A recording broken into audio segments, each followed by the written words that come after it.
superbe, sublime, merveilleuse.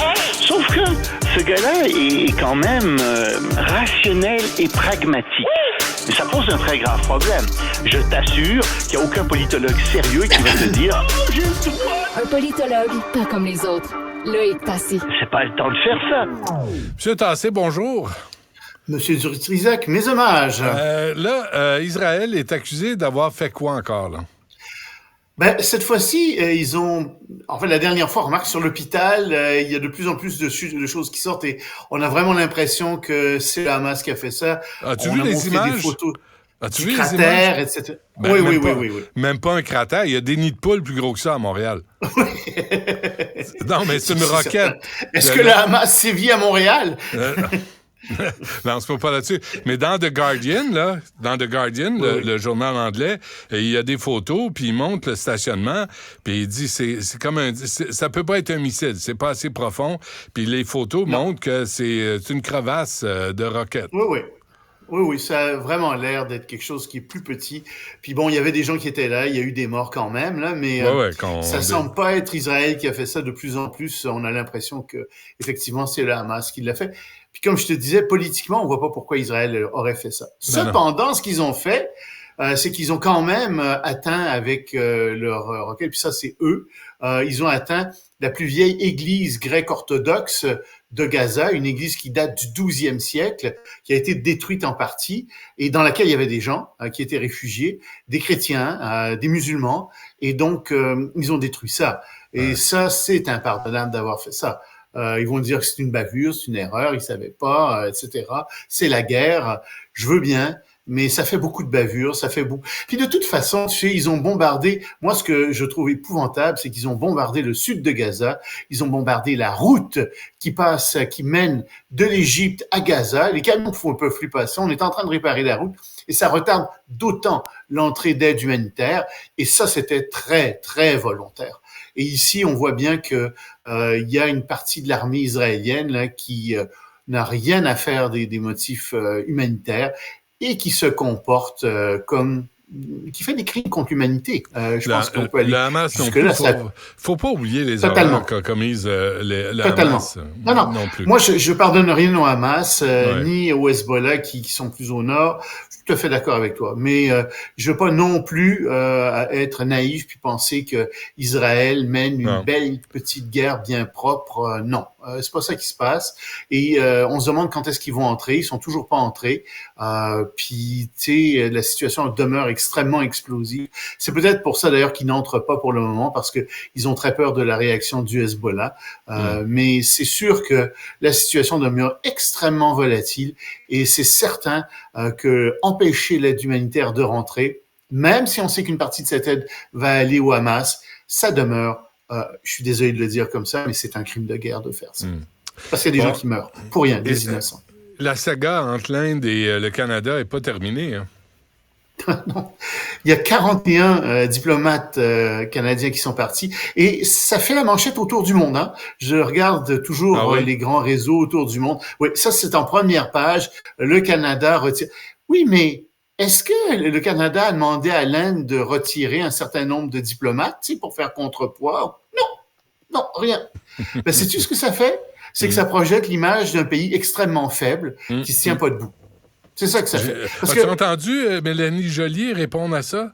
Parce qu'elle disait que ça c'était pas dans les conventions de façon de faire, donc le Canada allait pas répliquer à l'Inde.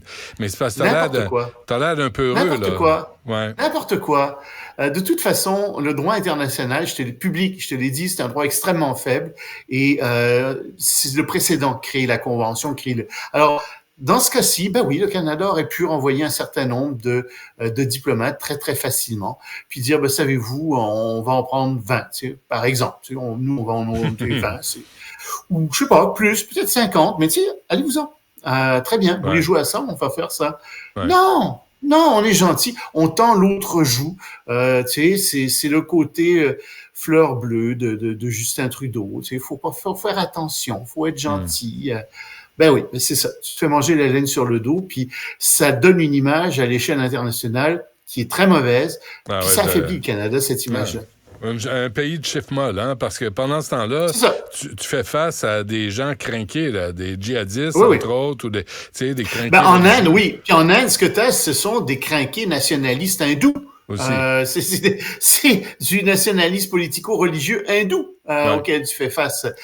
Mais ça, tu sais, la religion, c'est bien particulier. Hein? Il y a personne non plus qui va aller accuser Jack Mixing de faire passer sa religion avant la politique. Ça, c'est peut-être un problème aussi. Mais non, on va pas parler de ça au Canada, c'est un sujet. C'est ça, aux États-Unis, au Canada, pas au Québec.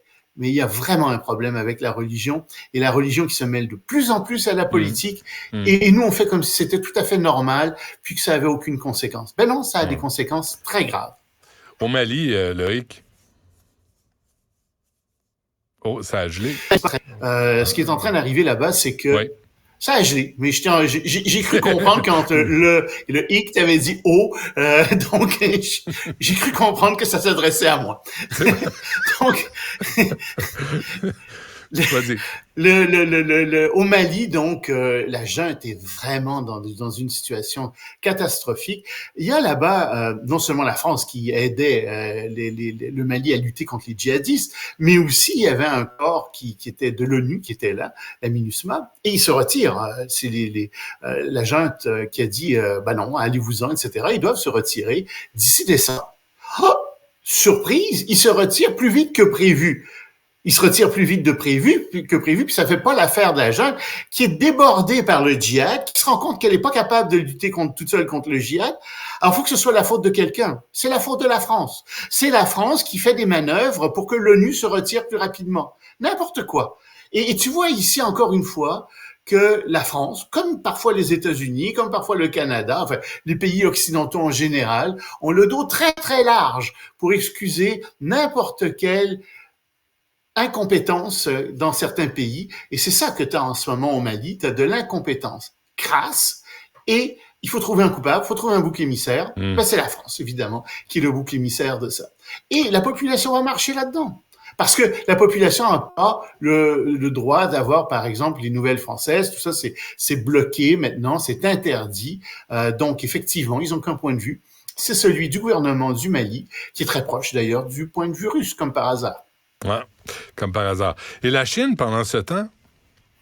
La Chine, pendant ce temps-là, est en train de a annoncé qu'elle allait restreindre ses exportations de graphite. C'est très important, le graphite, par exemple, dans la construction de voitures. La Chine est le premier producteur mondial de graphite. Et donc, après les terres rares, la Chine dit, non, on va commencer à restreindre ses exportations. Ça fait paniquer les fabricants d'automobiles qui essaient de sécuriser un peu partout des approvisionnements à travers le monde autre qu'en Chine. C'est difficile, ça va faire monter évidemment beaucoup le prix du graphite et celui des automobiles aussi, bien entendu. Et ça montre encore une fois cette lutte géopolitique, cette lutte économique pour le contrôle des matières premières stratégiques, des minéraux stratégiques qui ne s'arrêtent pas, qui continuent à travers le monde. Et malheureusement, on est dans ce nouveau monde de contrôle. On n'aura pas le choix d'acheter des voitures chinoises, comme c'est là. Ils sont arrivés en Europe et la compétition est féroce. Oui, féroce. Puis en Amérique du Nord, ils y sont pas encore parce qu'ils n'ont pas de... C'est dur vendre des voitures. Ça prend des garages, ça prend des pièces de rechange, des réseaux de distribution. Ils n'ont pas ça encore, les Chinois. Mais c'est sûr que si tu les laisses faire, c'est une question d'années avant que ça arrive. Et c'est certain que les grands fabricants d'automobiles vont faire des pressions extraordinaires sur les gouvernements canadiens, américains, pour qu'il y ait des taxes à l'entrée extrêmement fortes pour ces automobiles chinoises, c'est certain. Bon, et avant qu'on se quitte, Loïc, un mot, dimanche, il y a des élections en Argentine. Oui, puis tout le monde regarde ça parce que celui qui est en avance, c'est un libertarien. Il veut couper l'État. Écoute, moi je te dirais, c'est un fou furieux, c'est un idéologue.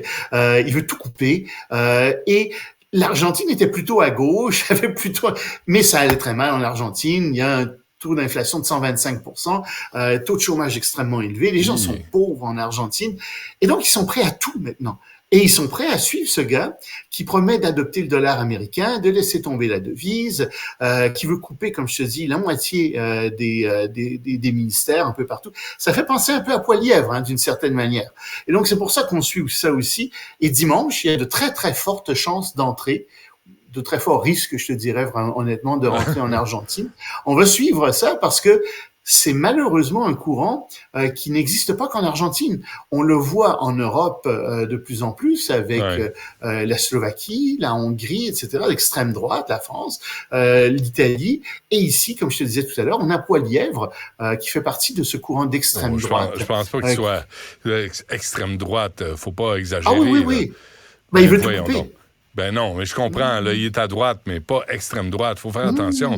Extrême droite, là, c'est le Goosewart, là, c'est les nazis, là. C'est des gens. Ah non, mais ça, c'est un libertarien. C'est un libertarien. Ouais, okay? Ça, moi, je range les libertariens là-dedans. Si tu veux pas les ranger là-dedans, on peut faire un débat académique. Je pense pas que ce soit nécessairement intéressant. Mais un libertarien, c'est un libertarien. Et dans ce sens-là, oui, c'est intéressant de voir ce qui va arriver. C'est une expérience de sciences politiques, si tu veux. C'est clair. Moi, je la tiendrai pas, là, je le regrette, mais on va voir ce que ça va faire. Est-ce que c'est le constat d'échec de politique habituelle, de politiciens qui arrivent en campagne électorale, qui font des promesses, qui ne les tiennent pas, qui se retrouvent devant un appareil gouvernemental trop puissant pour faire quelques changements que ce soit, les syndicats, le patronat, c'est comme, on la connaît, la recette, là, que de quelques pays... C'est un mélange d'incompétence, c'est un mélange d'incompétence, c'est un mélange, de c'est corruption. vrai aussi... De corruption, oui, en Argentine, oui, moins ici, tu sais, mais c'est un mélange d'incompétence, de corruption, d'accord. C'est un mélange aussi d'inertie administrative. Tu as raison. Il y a beaucoup de choses qui s'accumulent puis qui font en sorte que l'Argentine se retrouve en ce moment dans cet état-là. On va en discuter plus lundi, si tu veux bien, quand on aura les résultats. Ça sera vraiment intéressant. Avec plaisir. Loïc Tassé, merci. Bonne fin de semaine. Salut, à toi aussi.